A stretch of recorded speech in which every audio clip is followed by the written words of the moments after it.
There is a painting that most people walk past without stopping. It hangs in the Kunsthistorisches Museum in Vienna, painted in 1787 by Elisabeth Vigée-Lebrun, the most celebrated portraitist of the French court, and one of the few people at Versailles who seems to have genuinely liked Marie Antoinette as a human being rather than as a symbol. The painting shows the Queen of France at the center of the frame. She is 31 years old. She is surrounded by her 3 surviving children. Her eldest daughter, Marie Thérèse, stands at her right side, serious beyond her years. Her younger son, Louis Charles, leans against her knee with the easy confidence of a child who does not yet know what the world is capable of. Her infant son, Louis Joseph, sits in her lap, frail in ways that the paint cannot quite conceal. And to the left of the composition, where a 4th child should be, there is an empty cradle. The cradle was painted into the composition deliberately. The youngest child, Sophie, had died before the portrait was completed. Marie Antoinette reportedly could not bring herself to have the image altered. She asked Vigée-Lebrun to leave the cradle in the frame, empty exactly as it was. She would not pretend the child had not existed. She would not smooth over the absence with some decorative adjustment. The cradle stays empty in the portrait. It has been empty for over 200 years. When the painting was exhibited at the Salon of 1787, critics and courtiers stood in front of it and understood immediately what the empty cradle meant. Some of them were moved by it. Others, in the way that courts have always managed the emotions of the powerful, found it unseemly. Too much grief on public display, too personal a wound shown to too public an audience. Marie Antoinette did not alter the painting. That decision tells you something about her that most of what has been written about her does not. She was not simply the frivolous queen of popular legend, the woman spinning through masked balls while the poor starved outside the palace walls. She was also a mother who had buried a baby and refused to erase the evidence of that loss from a painting that the whole of France would see. She was hated anyway. She would go on to lose 3 more children before the revolution was finished with her family. And the story of what happened to each of those children, what the revolution did to them, what the world they were born into did to them, and what they carried forward or failed to carry forward because the weight was simply too much, is one of the least told stories attached to one of the most mythologized names in history. This is that story. If you're enjoying this deep dive into the story, hit the subscribe button and let us know in the comments from where in the world you are watching from today. To understand the children, you have to understand the mother. And to understand the mother, you have to understand what she was before she became a symbol. Maria Antonia Josefa Joanna was born on November 2nd, 1755, in Vienna, the capital of the Habsburg Empire, the 15th child of Empress Maria Theresa of Austria and Emperor Francis I. The 15th child. In a family that large, even the children of the most powerful woman in Europe could feel like furniture. Maria Theresa was a formidable ruler, one of the most capable monarchs of the 18th century, a woman who managed the finances and politics of a vast empire with a rigor that few of her male contemporaries could match. She was also, by the accounts of her children, not a particularly warm mother. She was affectionate in the Habsburg way, which meant occasional warmth deployed with imperial efficiency, always in service of larger political goals. What Maria Theresa understood about her youngest daughter from very early on was that Maria Antonia was beautiful, charming, musically gifted, and not particularly studious.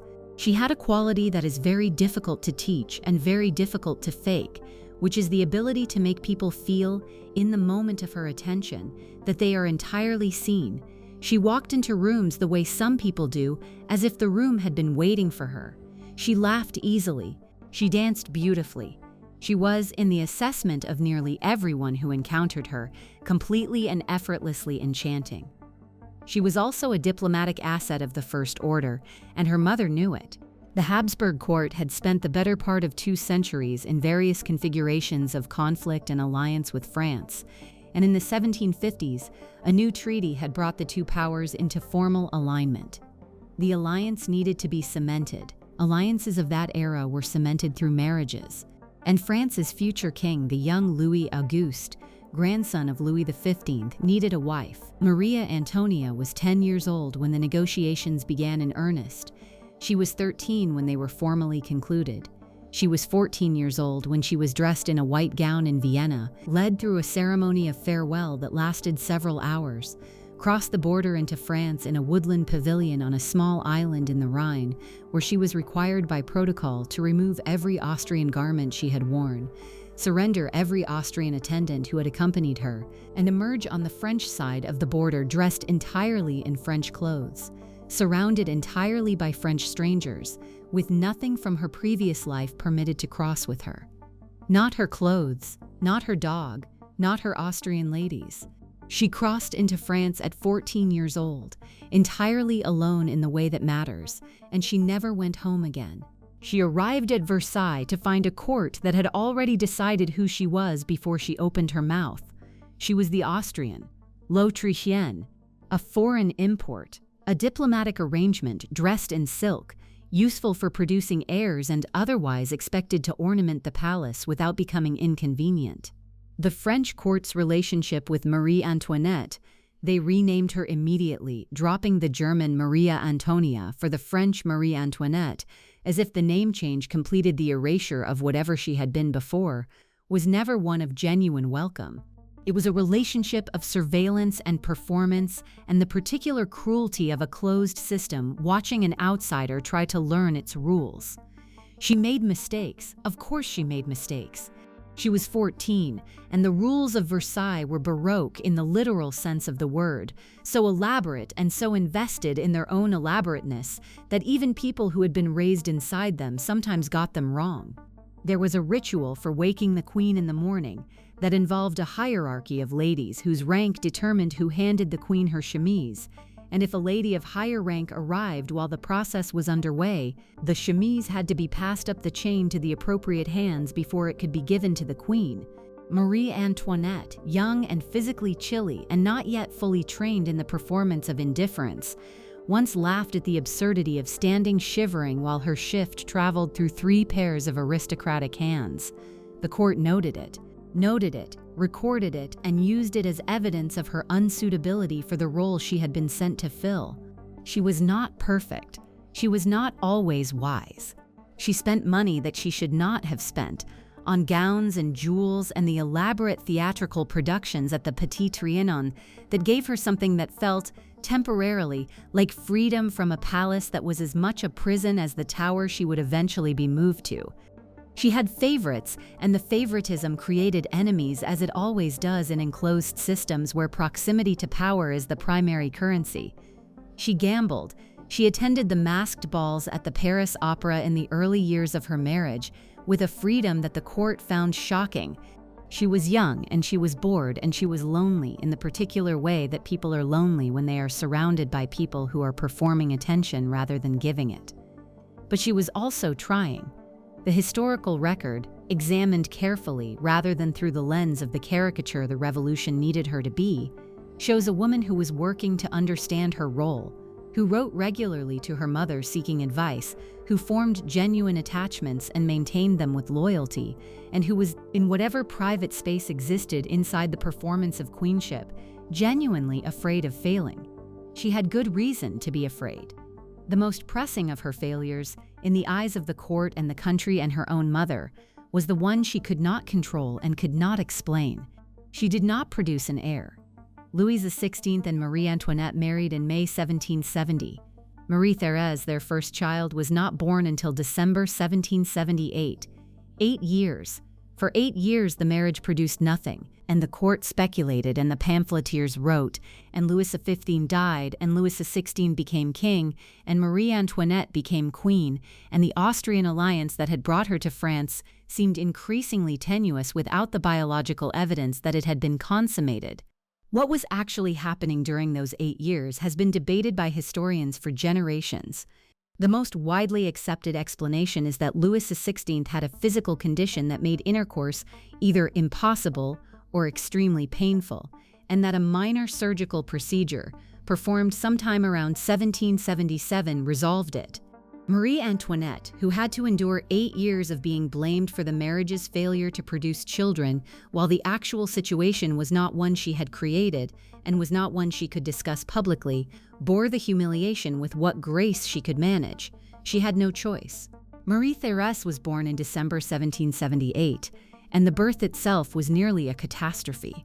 Royal births at Versailles were conducted before an audience, as royal births always had been, as a way of proving to the court and the country that the child was legitimate, that no switching of infants could occur. For the birth of a potential heir, the audience was massive. The room was overcrowded to the point where the air became so thick and hot that Marie Antoinette fainted during the delivery. Louis XVI himself broke open the windows with his hands to get air into the room before his wife could be revived. Marie Thérèse survived, her mother survived, and in the careful accounting of the court, the birth was noted as a disappointment because the child was a girl.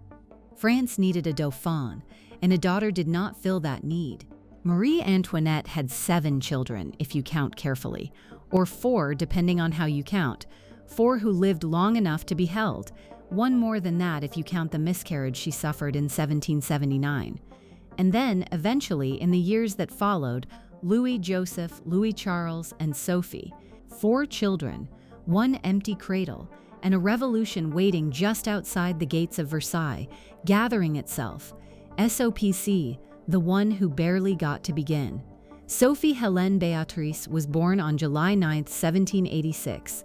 She was the 4th and final child, and she arrived in the world at a moment when the ground beneath the royal family was already, though they could not fully see it yet, beginning to give way. The harvest of 1785 had been poor. The harvest of 1786 would be worse. The French treasury was not simply strained but functionally bankrupt, the result of decades of court spending, the enormously expensive French participation in the American Revolutionary War, and a tax system so structured to protect the aristocracy that the burden of financing the state fell almost entirely on the people least able to bear it. Louis XVI's finance ministers were warning him that the situation was approaching a crisis point. The pamphleteers outside the palace walls were getting more vicious by the season, and the most vicious of their material was aimed at his wife. Into this world, Sophie arrived. She was described as a healthy infant, vigorous, with the look of a child who intends to stay.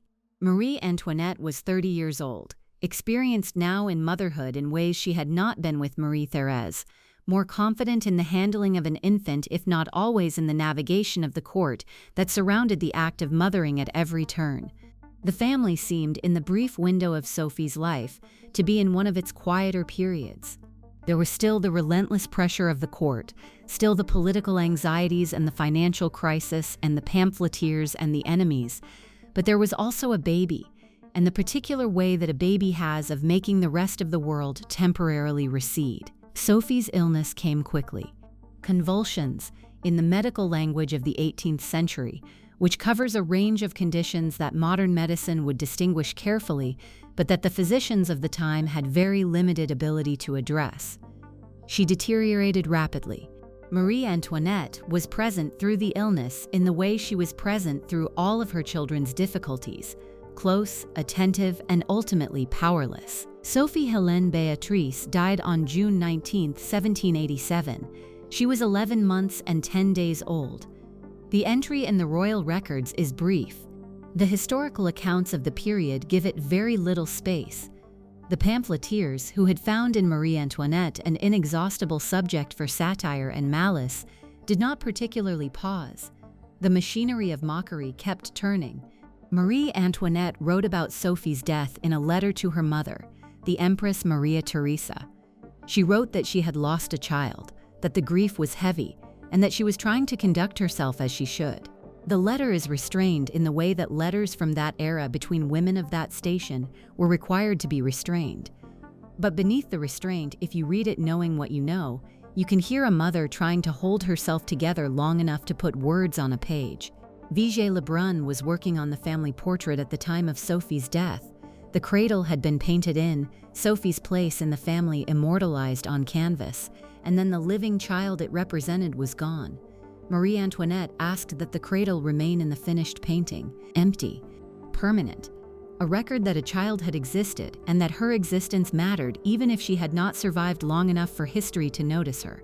The painting was exhibited the following year at the Salon of 1787, while the financial crisis was accelerating toward what would become the convening of the Estates General and the beginning of everything. People stood in front of it and looked at the empty cradle and understood, whether they were moved by it or whether they found it politically inconvenient to be moved by it. Given what they already believed about the woman in the portrait, is impossible to know from this distance. What is knowable is that Sophie was the first loss, and the losses were not finished. Louis Joseph, the heir who died while the world burned. Louis Joseph Xavier François was born on October 22, 1781. He was the second child and the first son, and the moment of his birth was one of the few genuine and uncomplicated celebrations of Marie Antoinette's time at Versailles. France had its Dauphin. The succession was secured. The Austrian alliance, which had produced nothing for 8 years and then a daughter and then a miscarriage, had finally delivered what the country needed. Louis Joseph was given every honor and every attention that the position of heir to the throne of France could bestow. He was assigned a household of attendants appropriate to his rank. He was installed in apartments at Versailles fitted to the dignity of a future king. He was, from the moment of his birth, an instrument of state as much as a child, though his parents appear to have tried, within the constraints of their world, to give him some experience of simply being a boy. He was also, from a very young age, unwell. The illness that took Louis Joseph has been described by historians in several ways, and the 18th century medical terminology makes precise retrospective diagnosis difficult. The symptoms are consistent with what we would now recognize as tuberculosis of the bone, specifically affecting the spine. In the medical language of the time, it was described as a weakness of the spine, or sometimes as a curvature. It presented gradually, in the way that tuberculosis often does, as a slow diminishment rather than a sudden crisis. He was lively as a very young child. He was curious and engaged, the kind of boy who asked questions that made the adults around him work for their answers. He loved the mechanical demonstrations that were fashionable entertainments at the time, miniature water wheels and clockwork automata, the kind of thing that delighted an intelligent child who wanted to understand how things worked. As he grew older, the illness grew with him. By the time he was 5 or 6, he was walking with difficulty. By the time he was 7, he could barely walk at all. His spine had curved under the pressure of the disease, and the treatments available to the physicians of the court and the royal family had access to the finest physicians in France were almost entirely ineffective against a condition that would not be properly understood for another century. Marie Antoinette's correspondence from the years of Louis Joseph's illness shows a mother who was paying close attention to something she could not fix. She wrote about his condition with a specificity that suggests she had educated herself thoroughly in what was happening to him, what the physicians were proposing, and what the results of each intervention were. She was not a detached spectator to her son's decline. She was present in the way that parents are present when they understand that being present is the only thing they can offer, because everything else has already been tried. The politics of France were accelerating toward catastrophe in the years of Louis Joseph's illness. The financial crisis had become impossible to ignore. Louis XVI had convened the Estates General, the first meeting of that body since 1614, in an attempt to find a way through the fiscal disaster. The Estates General became the National Assembly, and the National Assembly became the engine of the revolution, and the revolution was already changing what it meant to be the King and Queen of France even before anyone had decided exactly what to do with the King and Queen of France. The royal family moved Louis Joseph to the Château of Meudon, outside Paris, in the spring of 1789, hoping that the air outside the city might help.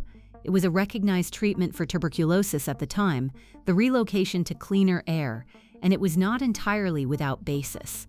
But Louis Joseph was past the point where air could help him. He died on June 4, 1789. He was 7 years and 7 months old. The Estates General had been convened.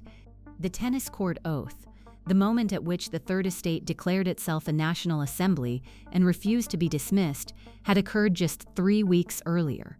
The Bastille would fall 5 weeks after Louis Joseph's death. France was in the process of tearing itself apart, and the royal family's grief over the death of the Dauphin was, in the assessment of many of the pamphlets and newspapers that had grown increasingly ferocious in their coverage of Marie Antoinette, either a political calculation or a theatrical performance. She was accused in the immediate aftermath of her son's death of not grieving enough.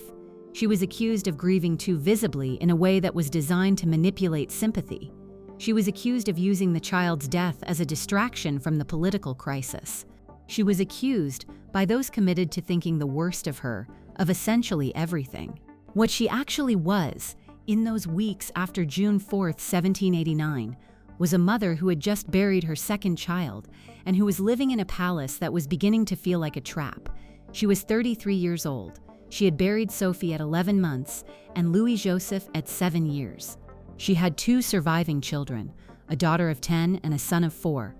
She was watching the country she had been sent to as a diplomatic instrument at 14 years old begin to decide, loudly and in print and in the streets, that she was personally responsible for its suffering.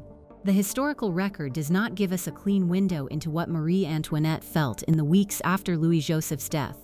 The correspondence is fragmentary. The witnesses have their own agendas.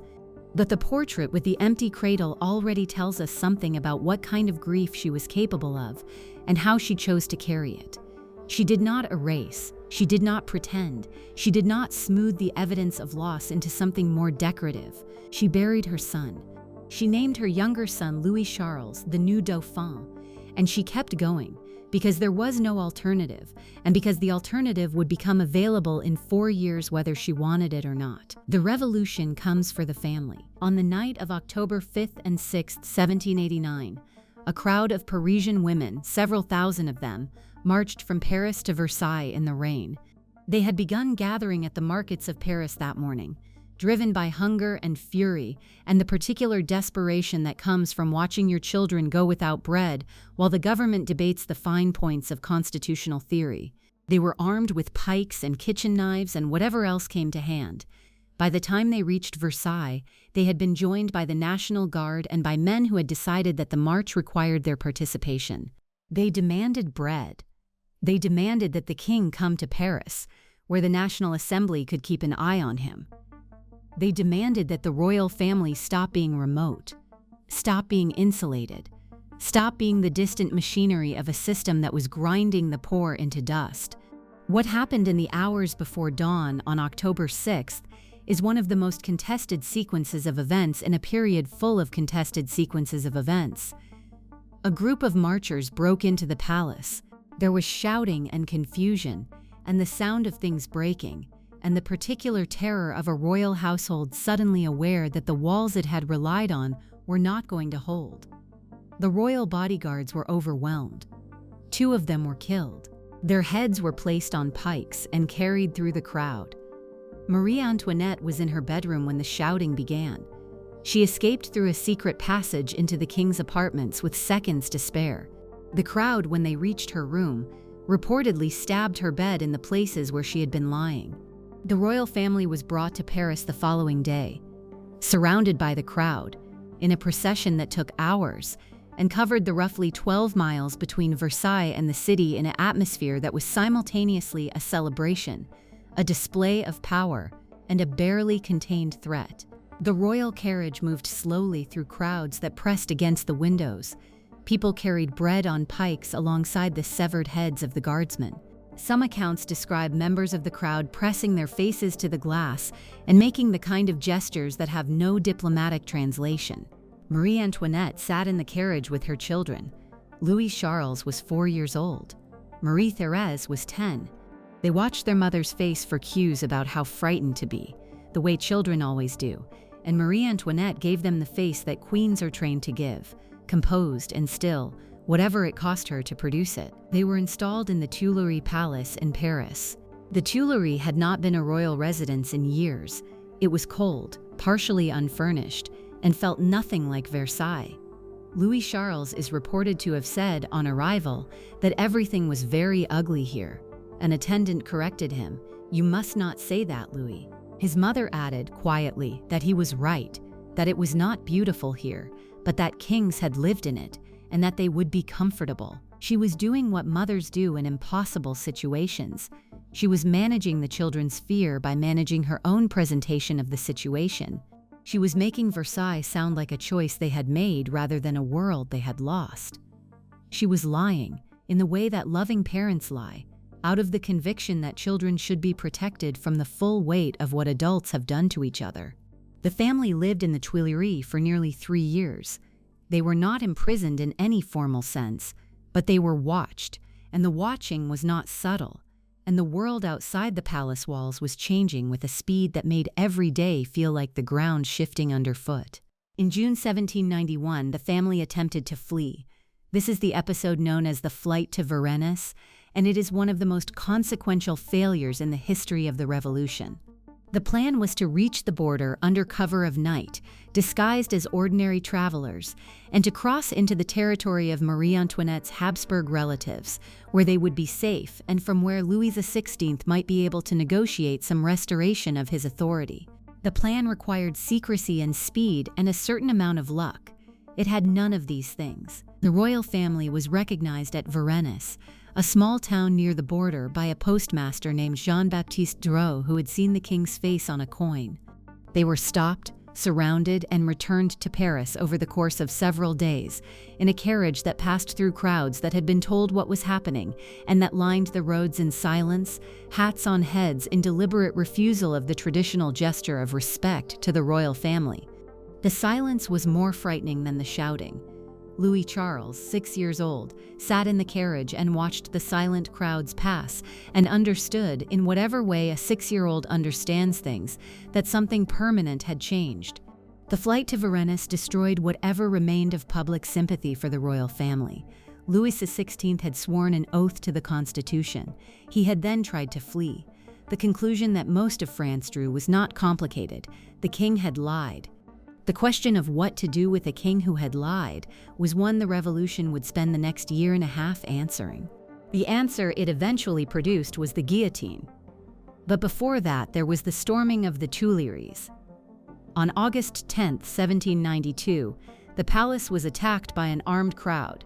The Swiss guard that protected the royal family was massacred. The family fled to the Legislative Assembly and asked for protection. They spent the day in a reporter's box, crammed into a small space, listening to speeches about their own fate. Louis Charles fell asleep during the session and woke disoriented. His mother held him. From that day forward, the family was formally imprisoned. They were moved to the Temple Tower, a medieval fortified tower in Paris that served as a prison. They were stripped of most of their remaining attendants. They were watched constantly. Their mail was monitored. Their movements were restricted. The dignities and protocols that had structured their entire lives were withdrawn one by one, in the way that you remove things from a person to remind them and everyone watching that they are no longer a person of consequence but a problem to be solved. They were together, at least, for a while. If you find this story engaging, please take a moment to subscribe and enable notifications.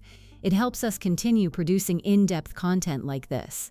Louis Charles, the boy in the tower. Louis Charles was 7 years old when the family was moved to the Temple Tower. He was 8 years old when his father was taken from him for the last time. Louis XVI was executed on January 21, 1793. He had been tried by the National Convention on charges of treason, found guilty, and sentenced to death. The vote on the sentence had been close but decisive. There were members of the convention who argued for exile or imprisonment. They were outvoted. On the morning of his execution, Louis XVI asked to be allowed to say goodbye to his family. He had promised his children in the days before the execution that he would see them before the end. The request was initially granted and then withdrawn. He did not see them. He walked to the guillotine without saying goodbye. Marie Antoinette had to tell her children that their father was dead. The accounts of that morning in the Temple Tower describe her doing it directly, sitting with Louis Charles, who had just been formally declared Louis XVII by the Royalists, who still existed and still believed a monarchy worth fighting for, and telling him what had happened, how she found the words, what she said, what his face looked like when he understood, is not recorded in any way that lets you see clearly into the room. What is recorded is what happened 6 months later. In July 1793, the Committee of Public Safety decided that Louis Charles needed to be separated from his mother and sister. The official reasoning was that he needed to be re-educated, removed from the influence of women who would raise him as a royal rather than as a republican. The real reasoning was political. A young king, even one who was a child, was a symbol around which counter-revolutionary sentiment could organize. He needed to be managed.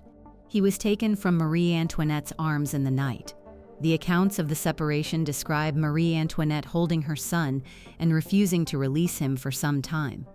The guards waited. She eventually had to let him go. Marie Thérèse, who was 15 years old and witnessing this, described the scene in the memoir she wrote decades later. She wrote about it with the particular controlled restraint of someone who has learned that giving emotion too much space on the page makes it impossible to finish writing. But even through the restraint, what happened in that room is legible. Louis Charles was moved to quarters directly below the room where his mother and sister were imprisoned. For a period, Marie Antoinette found a crack in the floorboards through which she could sometimes see him in the courtyard below. She would watch for him. She would position herself at the crack and wait for the moments when her son came into view. When the guards discovered what she was doing, they blocked her access. Louis Charles was placed in the custody of Antoine Simon, a cobbler who had been appointed as his guardian and re-educator. Simon was not a monster in the simple sense of the word, but he was not gentle, and the situation he had been placed in was not designed to produce gentleness. He was expected to make a republican out of a boy who had been raised to be a king, and the methods available to him were not subtle. He was also expected to extract a testimony. The charges being prepared against Marie Antoinette required evidence. The prosecution had assembled a wide range of accusations: financial mismanagement, political conspiracy, communication with foreign enemies, plotting against the state. But the most devastating charge, the one that the prosecutor Jacques-René Hébert introduced into the proceedings, was a charge of sexual abuse. A charge against Marie Antoinette involving her own son, Louis Charles, 8 years old, signed a document making this accusation. Whether he understood what he was signing, whether he had been coached in what to say and what the words meant, whether the weeks of isolation and the withdrawal of his mother and sister had produced a state in which he would agree to almost anything presented to him as necessary, is something historians have debated for 2 centuries without resolution.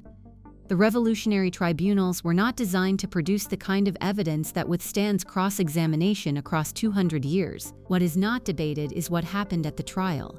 When the accusation was read aloud in court, Marie Antoinette initially did not respond. She had been imprisoned for months by this point. She was 37 years old and looked, by multiple accounts, considerably older. Her hair had gone white. She was ill. She had been kept in conditions that were deliberately harsh, with inadequate light and inadequate food, and the particular cruelty of a system that wanted her diminished before it destroyed her. She sat in silence for a moment after the accusation was read. Then she stood and she addressed the room. She did not address the tribunal. She addressed the women in the gallery, the women who had come to watch the trial of the Queen of France, and she asked them, as mothers, whether such an accusation required a response or whether nature itself was sufficient refutation. Several of the women in the gallery wept. The prosecution moved on. Marie Antoinette was found guilty. She was executed on October 16, 1793. She was 37 years old. Her last words were addressed to the executioner, onto whose foot she had accidentally stepped. She said, in the manner of a woman who had been trained since childhood to observe the forms of courtesy regardless of circumstance, "Pardon me, sir, I did not mean to do it." Louis Charles, 8 years old, was alone in the Temple Tower. Or not alone exactly. He was in a cell. He had guards. He had, for a period, a new guardian after Simon departed in January 1794. But he did not have his mother. He did not have his sister, who was imprisoned in the same building but completely separated from him. He did not have his father. He did not have anyone who was present in the way that a child needs someone to be present. What happened to Louis Charles in the months after his mother's execution has been described by the guards and officials who saw him during that period, and the descriptions are consistent enough to form a picture that is very difficult to look at directly. He stopped talking.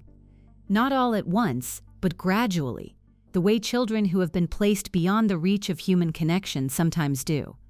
He stopped washing himself. He stopped caring for himself in any of the basic ways.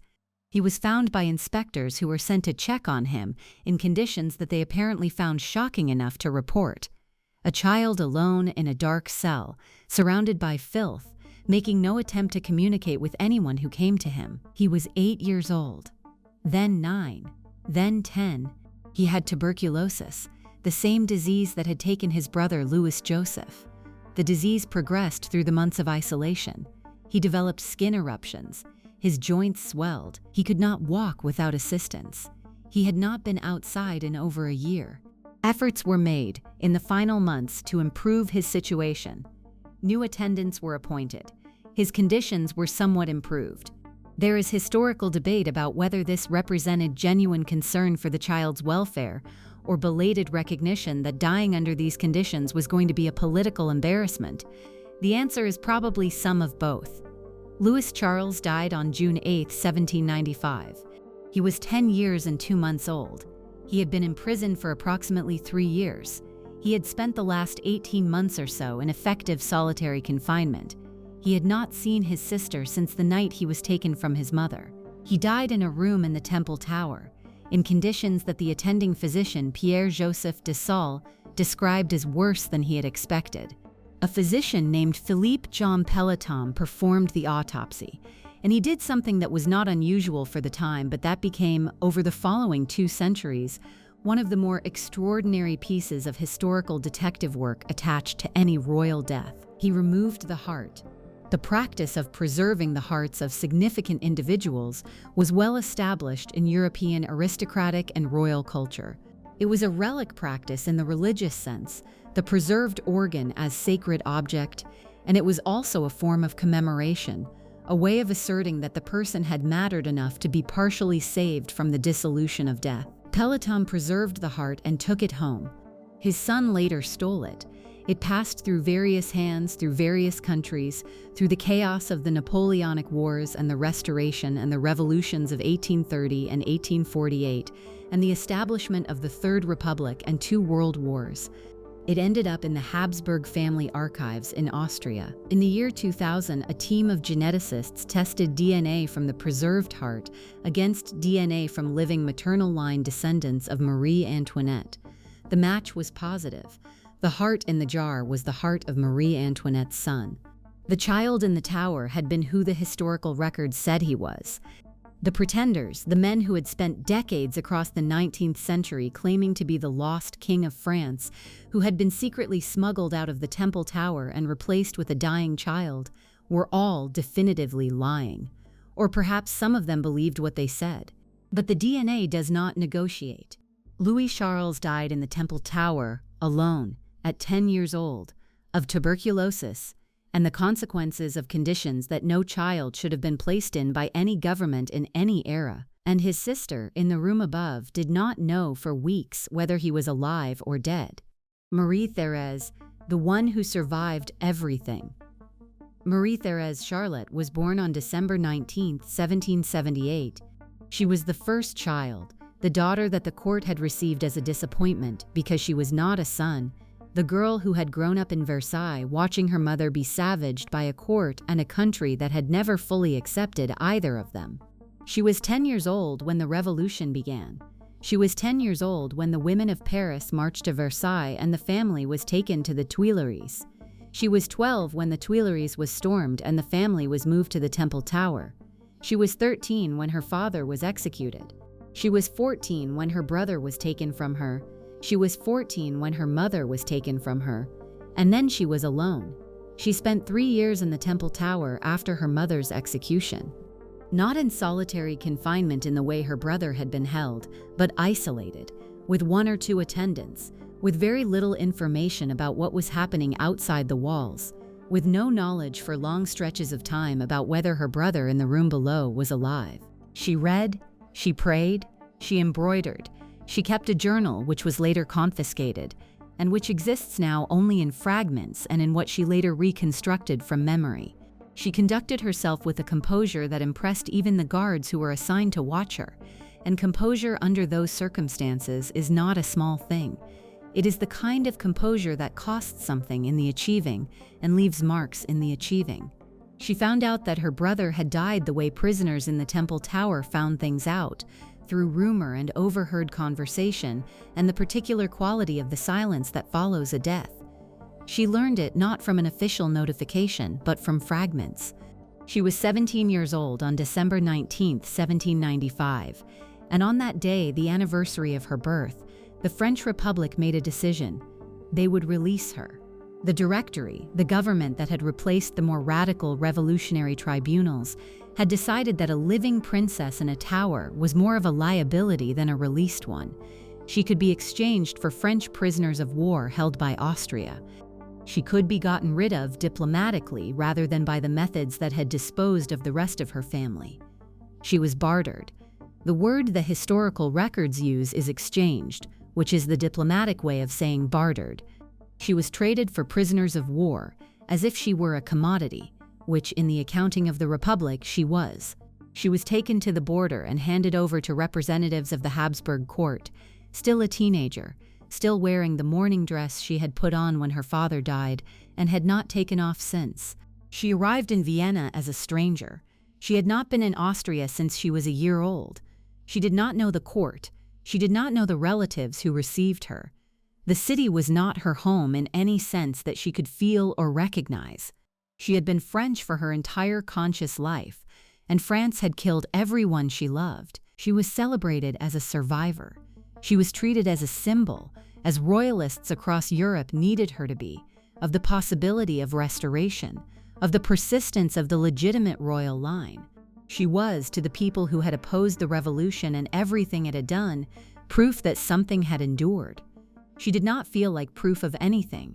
She felt like a 17-year-old who had watched her entire family die and been traded across a border for soldiers she had never met. She married in 1799. Her husband was her first cousin, Louis Antoine, Duke of Angoulême, son of the Count of Artois, who would eventually become Charles Athès of France. The marriage was arranged, as aristocratic marriages were arranged, though there is some evidence that Marie Thérèse and Louis Antoine were not entirely opposed to each other. They had been intended for each other from childhood, one of those dynastic plans that had been made when everything was still intact, and which survived the revolution as a kind of skeletal plan that the remaining bones of the dynasty tried to reassemble. The marriage was childless. Whether this was a matter of circumstance or choice or biology is something the historical record does not clearly establish. What is established is that Marie Thérèse and Louis Antoine remained married for the rest of their lives, and that the relationship, while not apparently a passionate one, was a genuine partnership in the sense that mattered most under the circumstances. They survived together. They were exiled together multiple times as the political winds of France shifted back and forth across the first half of the 19th century. She returned to France when the Bourbon monarchy was restored after Napoleon's first abdication. She was received in a country that had killed her family, and that now, with the particular convenience of the politically necessary, wanted to celebrate the survivor. She was called Madame Royale, as she had been called as a child, the formal address for the eldest daughter of the king. People who had participated in the revolution, who had voted for her father's execution, who had printed the pamphlets and marched in the crowds, now bowed to her in the streets. She received them with a correctness that contemporaries described as admirable and others described as chilling. Napoleon, who was not sentimental about the enemies of France and had not become so even in exile, is reported to have said that Marie Thérèse was the only man in her family. The statement was made in the context of describing the comparative responses of the Bourbon family to the crisis of his 100 days' return to power in 1815, during which Louis Antoine proved indecisive and Marie Thérèse, at Bordeaux, tried to rally military resistance until it became clear that resistance was not going to materialize and that leaving was the only sensible option. She left. She did what surviving required. She had been doing it since she was 10 years old, and she had gotten very good at it. The Bourbons were expelled from France again after Napoleon's final defeat. They were restored again after his death. They were expelled again in the Revolution of 1830. Marie Thérèse was in the Tuileries Palace, the same palace in which she had been imprisoned as a child when the July Revolution broke out. The family fled. She was on a ship in the harbor when her father-in-law, Charles Avès, signed the documents of abdication. She reportedly turned to him, took the abdication document, and threw it on the ground. She had survived the revolution that killed her family. She had survived Napoleon. She had survived the Restoration. She had survived 1830. She had survived exile after exile and return after return, and the particular exhaustion of living long enough to watch history circle back around the things that had already broken you. She spent her final years at the Château de Frosdorf in Austria, the last fragment of the Bourbon inheritance in exile. Louis Antoine died in 1844. Marie Thérèse lived another 7 years without him. Marie Thérèse Charlotte, Madame Royale, Duchess of Angoulême, the last surviving child of Louis XVI and Marie Antoinette, died on October 19, 1851. She was 72 years old. She had outlived the Revolution, the Directory, the Consulate, the Empire, the Restoration, the July Monarchy, and the Revolution of 1848. She had outlived everyone who had caused her family's destruction, and most of the people who had tried to avenge it. She had outlived all of her siblings, her husband, her father-in-law, and multiple political orders that had seemed at the time of their establishment permanent. She never fully forgave France. The historical record on this point is clear and consistent. She did not speak warmly of the country that had killed everyone she loved. She did not perform the magnanimity that the political situation sometimes seemed to call for. She was correct, in the formal sense of the word, in the public performances that correctness required. But the warmth was not there, and she did not manufacture it. She carried the dead with her, visibly, for the rest of her life. She wore mourning dress for years after her family's deaths. She observed the anniversaries. She preserved the memory with a fidelity that people who had not experienced what she had experienced sometimes found excessive, and that people who had any imaginative access to what she had survived understood immediately. She had been alone in the Temple Tower for 3 years. She had lost her father and her brother and her mother and her infant sister before she was 18 years old. She had been traded across a border for soldiers she did not know. She had spent the rest of her life as a symbol for causes that were largely lost before they were finished. And she had kept going, because stopping was not something she was willing to do. Napoleon called her the only man in her family. He meant it as a compliment, in the idiom of his era and his sensibility, which is not our idiom and not our sensibility. But underneath the period-specific framing, what he was acknowledging was something real. She had endured things that would have ended most people. She had endured them without breaking, without capitulating, without performing emotions she did not feel in order to smooth the political situation for the people who had created the situation in the first place. She was not soft. She had not been permitted to be soft, and she had decided somewhere along the way that softness was not what the situation required anyway. What the situation required was endurance, and endurance was what she had, what they carried, and what it cost. There is a version of this story that history finds comfortable. In that version, Marie Antoinette is a symbol. She is the symbol of royal excess and political blindness, of a ruling class so insulated from the reality of the people it governed that it could not see the revolution coming until it was already inside the palace gates. She is the symbol of what the old order represented, and her death at the guillotine is, in this reading, a necessary act of a necessary historical process. Tragic, perhaps, in the sense that all deaths are tragic, but structurally required. Her children in this version are footnotes. A daughter who survived and spent her life in exile. A son who died in prison. 2 others who barely made it past infancy. But the version that history finds comfortable and the version that is true are not the same version. What actually happened to Marie Antoinette's children is not a footnote. It is the story. It is the place where the abstract forces of history, revolution, power, ideology, the machinery of state violence, become concrete and specific and impossible to look at without understanding what those forces actually do to actual people. Sophie died at 11 months old because that was the particular cruelty of 18th century infant mortality, which did not discriminate based on the rank of the mother. Louis Joseph died at 7 years old of a disease that medicine could not yet treat. while his mother watched, and the country outside the palace walls decided that her grief was a performance. Louis Charles died at 10 years old in a prison cell, in conditions that the people responsible for those conditions knew were inadequate and allowed to continue anyway, having spent his final years without sunlight, without family, without the basic human contact that children require in order to remain functional. He died having signed, at 8 years old, a document making accusations against his mother that he almost certainly did not understand and that were used to execute her, and Marie Thérèse survived. She survived everything, for 56 years after being released from the Temple Tower, and she survived it by becoming something that surviving required her to become: hard and watchful and unforgiving and enduring in the way that people who have lost everyone they loved before they were old enough to vote tend to become enduring. These are not abstractions, these are children. They are a 7-year-old who loved mechanical demonstrations and could not walk in the last year of his life. They are an 8-year-old sitting in a dark cell signing a document he did not understand. They are an 11-month-old in a cradle that appears in a portrait, empty, because her mother asked that the emptiness be recorded.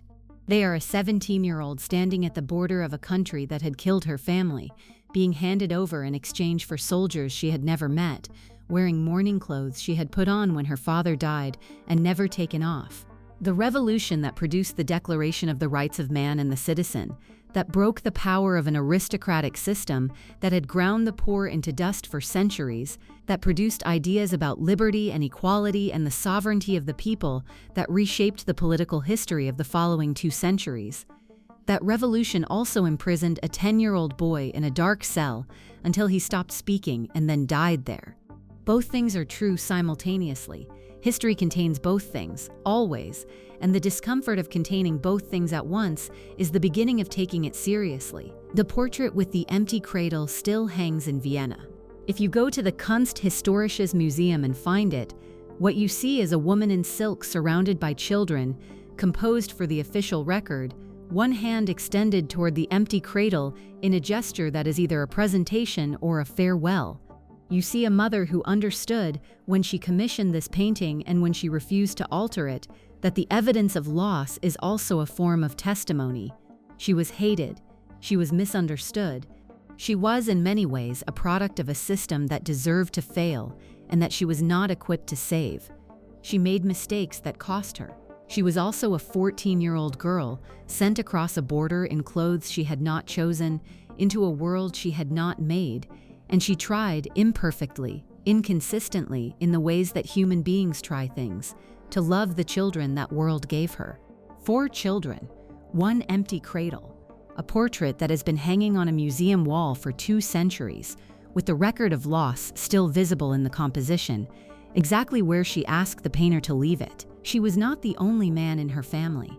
She was their mother, and the difference between those 2 things is where everything that actually happened, rather than everything that history decided to remember, lives. Thank you for watching. For more detailed historical breakdowns, check out the other videos on your screen now, and don't forget to subscribe.